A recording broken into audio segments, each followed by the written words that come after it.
This is a recording of this year's Virtual Residency Fair. We'd like to take the time to thank the programs that volunteered their time to present to this year's applicants. This year's PM&R Scholars Virtual Residency Fair is supported by PM&R Recap and Ultrasound Guidance. PM&R Recap is the leading resource for your physiatry board preparation, clinical preparation, audition rotations, and beyond. PM&R Recap offers 35 hours of review videos, hundreds of review questions, and oral board cases to help you become the best physiatrist that you can be. Head to pmnrrecap.com to learn more. Ultrasound Guidance is the innovative new online ultrasound learning platform that gives you instant access to expert instruction. With rapid scans and complete scans of every joint and peripheral nerve, Ultrasound Guidance is the perfect way to jumpstart your MSK ultrasound learning. Visit ultrasoundguidance.com to learn more. All right, great. Thank you so much. I will get us started. I just wanted to say good evening, everyone. I'm Wendy Hokowski, the Residency Program Director for the UPMC PM&R program in Pittsburgh. I just want to thank the PM&R Scholars for allowing us to introduce you to a little bit about our program. And next, I just want to introduce my three fabulous chief residents who are going to take it away from here. So we have, I believe, all three of them here. Dr. Ella D'Amico, Dr. Michelle Evantov, and Dr. Kristen Millville. So you guys take it away. I'm going to be in the chat answering any questions that you might have along the way. Thank you so much, Dr. Helkowski. Thank you for introducing us. Let me just get this slideshow started here.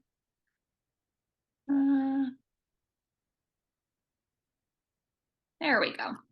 All right, I hope you guys can see that, and if you can't, just let me know.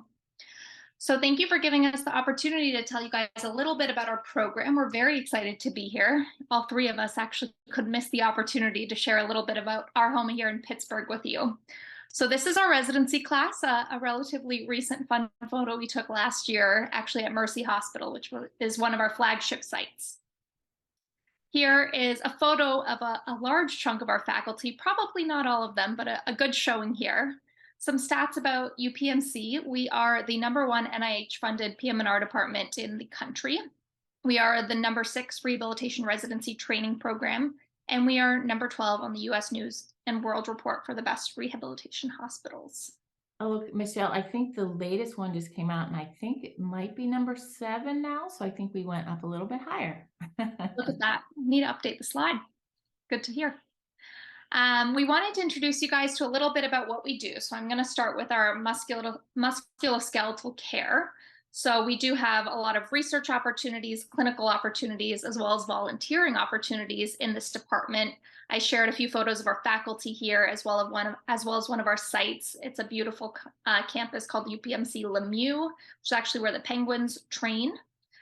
We actually have a photo of a whole group of residents here that we're doing some sideline coverage preparation, because we do assist in sideline coverage for a D1 school, Duquesne University, as well as multiple high schools, and some other marathons and one-time events throughout the year. So plenty of opportunities for coverage at all levels, whatever your interests may be in the realm of sports.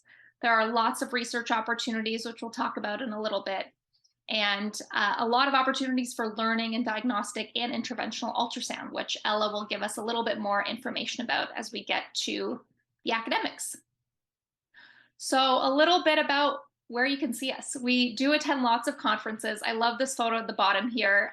This is a group of residents from UPMC that went to AAP this year, and I actually don't think we were all in the photo. So as you can see, we're a big program, and we have a large representation. Our program does a great job of making sure we're able to go to all the conferences that we would really want to. So if you want to present, if you want to show your work and share it with the world, we'll make sure you're able to do that. On average, there are 30 resident conference presentations per year, 10 to 15 original publications, and faculty have over 90 peer-reviewed publications per year. We attend all the major conferences in some capacity. Lots of our residents attend AAP and AAPM&R especially. And we have 4 ACGME accredited fellowships, which are pediatrics, sports medicine, traumatic brain injury, and spinal cord injury, as well as 1 non-accredited fellowship in value-based musculoskeletal care, so spine and musculoskeletal medicine, which is new, actually, 2 years in. We wanted to share a little bit about the curriculum, so what you can expect in the 4 years that you may be with us. Just to give you a little bit of an overview, because everyone wants to know about our call schedule. I am biased, but I personally think we probably have one of the best call schedules there is in the map of all the residency programs. We take home call, but you also get a post-call half day, which is pretty rare. So if you are on call on a Tuesday night, you have Wednesday afternoon off to rest, to recoup, and get back to work on Thursday. So from year to year, this is actually a group of our PGY1s with Dr. Helkowski here. We have 5 categorical residents. This is from just a few weeks ago. What you can expect are 3 months on the general medicine floors, a month and a half of nights, a month of neurology, rheumatology, and radiology each. You also are in the ICU, typically the neuro ICU, so very relevant to what we are doing, lots of patients that we'll be taking care of and rehab afterwards. You do a month in the emergency room, you do a month with us in IPR, and you do 2.5 blocks of elective time. In your second year, just like some of the other programs that you've heard about, mostly inpatient heavy, so the different inpatient rotations include neuro rehab, ABI, acquired brain injury, spinal cord injury, stroke, and our general rehab at a community hospital about 15 minutes from our main campus. You do also have 2 outpatient rotations, and these are great introductory blocks where you have some sports and spine musculoskeletal care and then some introductions to neuro rehab in the outpatient setting, as well as limb loss clinics. There's some interventions started early here, so you get your hands on and get going pretty quickly. And the same goes for EMGs. So we do have dedicated EMG blocks, but in your PGY2 year, you have 1 mixed outpatient and EMG month to get started and understanding these concepts early on, which I think is pretty unique. And there is 1 month of research as well. All right, moving on to our PGY3 year. So you do 2 months of consults, 4 months of inpatient, again on various inpatient floors. You have 2 months of dedicated EMG time. You have a month of pediatrics, a month of elective, and an outpatient MSK interventional sports and spine and ultrasound month. And lastly, our PGY4s. This is my class. So the PGY4 curriculum, a lot more outpatient, similar to other programs. You do have 1 inpatient rotation on acquired brain injury with the senior junior model. So you're going to be mentoring a PGY2 in this role as well. You have 2 outpatient, kind of mixed outpatient months. You have a month of neuro outpatient and EMGs, or sorry, 3 months of neuro outpatient and EMGs, 1 month of pediatrics, 1 month of dedicated sports, 1 month of cancer and burn rehab, and 3 elective months. Something unique about our program is our continuity clinic in your PGY4 year. So 1 half day of each week for the entire year, you are working with 1 or 2 attendings, depending on how you schedule it. A lot of people use this time to really build or develop skills in a certain facet that you think will be useful for your job or fellowship or kind of the next stage in your career. All right, I'm going to pass this off to my co-admin chief. Kristen Millville is going to tell us a little bit more about our tracks in our program. Yes, so one of the unique things about our program is that our residents have opportunities to explore one of their interests a bit more through the tracks in our program, and these are not mandatory, but are optional things residents can apply to, and either starting in PGY2 or PGY3. Our research track has residents get a more focused research experience with protected time once a week for research, more funding for national conferences, a little bit more mentorship on research, as well as more research rotations. And then we have an administrative track focusing on administrative leadership in medicine. And you develop an administrative project through this, and you have protected time to participate in system meetings on administration. And then lastly, we have an education track that has protected time for med-ed scholarly projects, as well as getting mentorship about medical education and educating students and other groups as well. And in these tracks, we get protected time to do these things. Michelle and I are in our education track, and Ella is actually in our research track. Last week I mentioned that diversity is a priority for UPMC PM&R. We do pride ourselves in trying to recruit a diverse group of residents, and these are just some resources listed here for people who might want more information. So Pride Health is a LGBTQIA support group for residents, and then CROC is one for residents and fellows of color that some of our residents participate in. And then also there are monthly cyber SIPs to discuss health disparities and engagement at UPMC. Next, I wanted to go through some of the perks of our program. So one of the biggest ones, I think, is that we have entirely free health insurance, meaning that you do not pay a monthly premium on your insurance. You might have a small copay for things, and our deductible is like very low. It's amazing, honestly.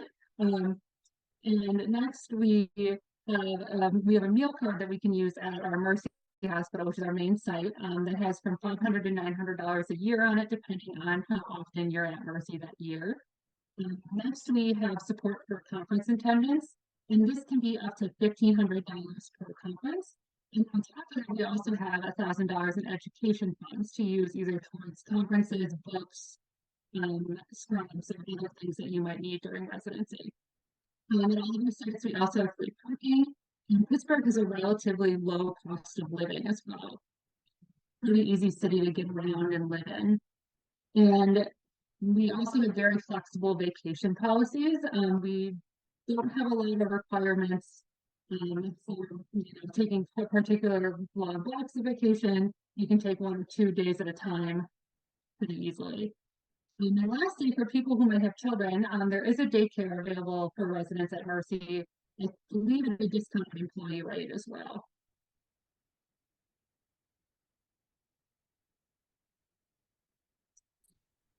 Now, I was going to talk a little bit more about learning. All right. Can you guys hear me? Because sometimes on my end, okay, good. I couldn't tell if I was frozen or not. But I'm going to talk about our didactics time. So our learning, we have every Wednesday morning blocked off for our education, which is truly protected time. It's pretty incredible. We don't carry our pagers at all during that time. We don't write notes those mornings. It's every Wednesday morning from 7 a.m. to 12. Half of the lectures are in person, half of them are virtual. They're 45-minute lectures with 15 breaks in between to kind of reset between each lecture.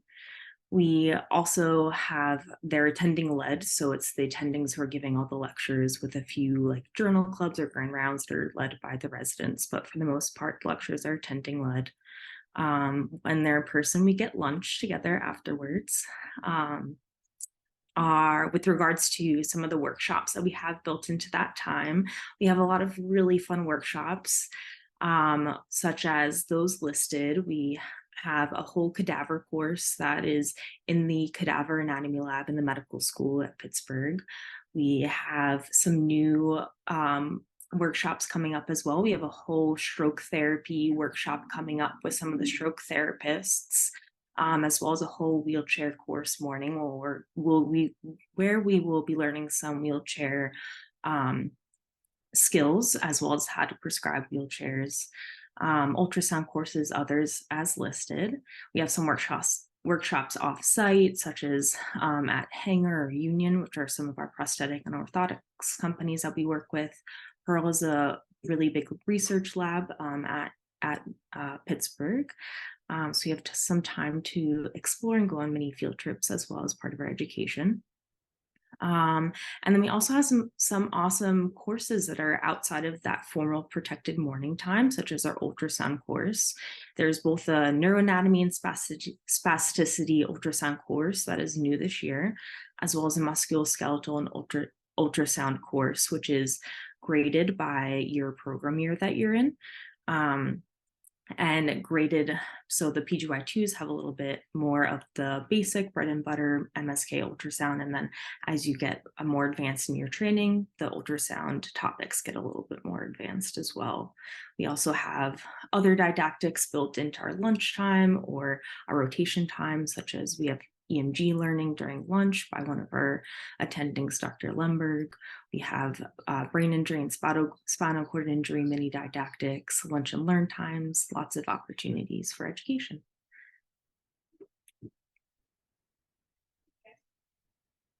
Volunteering, there's a lot of fun volunteering that we have the opportunity to do here at Pittsburgh as residents.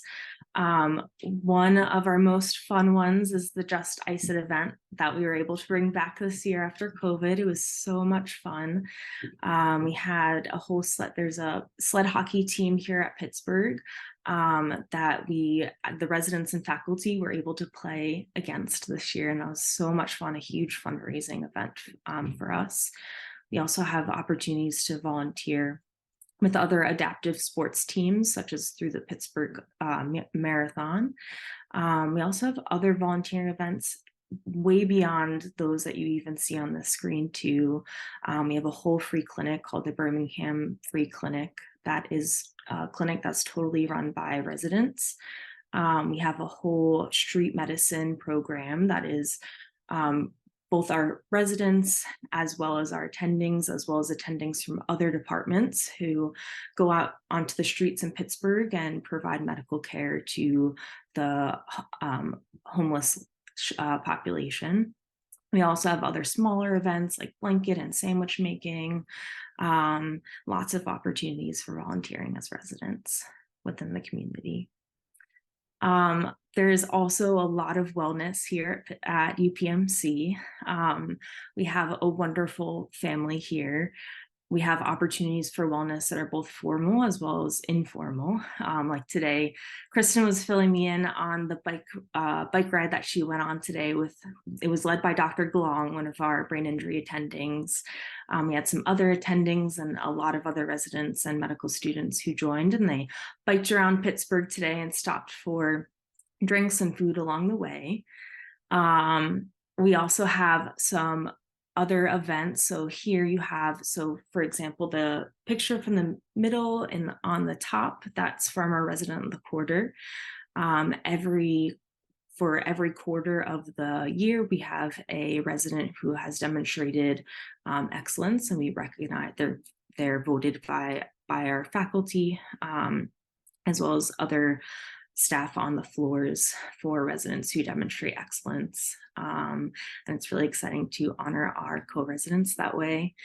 And then we also have a whole wellness course as well that's built into our learning time as well. And Michelle, I'll let you take it from here.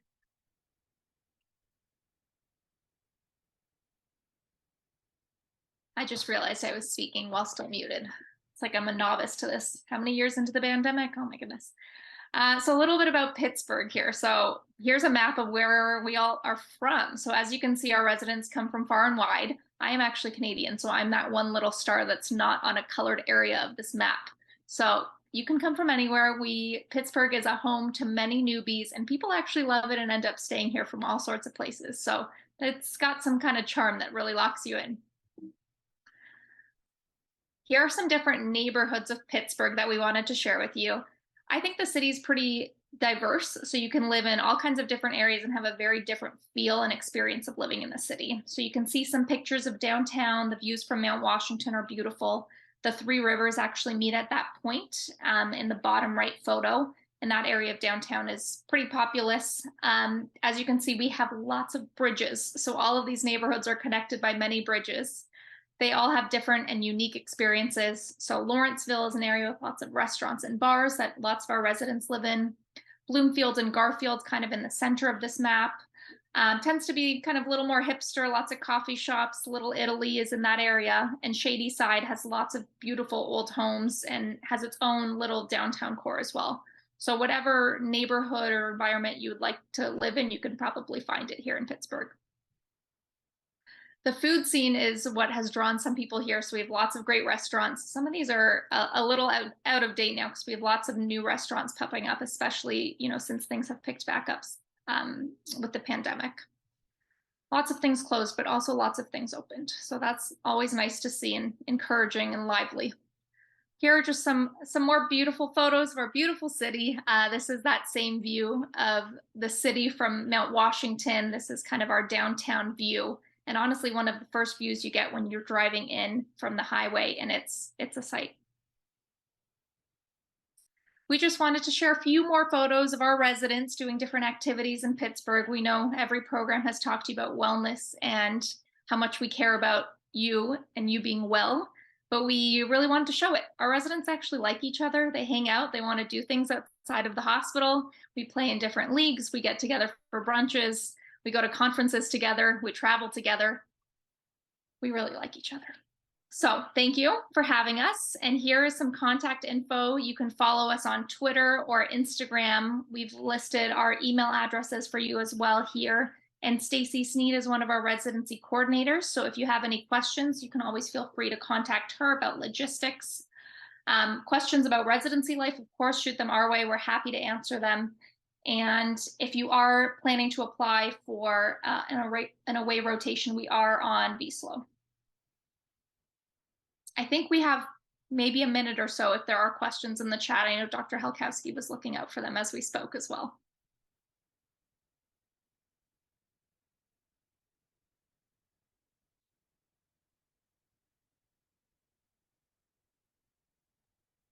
So it looks like there's one question. Do residents get a chance to rotate with or do research with Dr. Collins in the concussion clinic? I don't know if one of you wants to take that one. I can. Dr. Collins is one of the neuropsychologists in the concussion clinic. We don't in our scheduled rotations work directly with him. We work with another one of our attendings in the concussion clinic who specializes in brain injury as PGY4s, although you could always do an elective if you're interested with Dr. Collins or anyone. And how many residents per year? So we take 9 per year.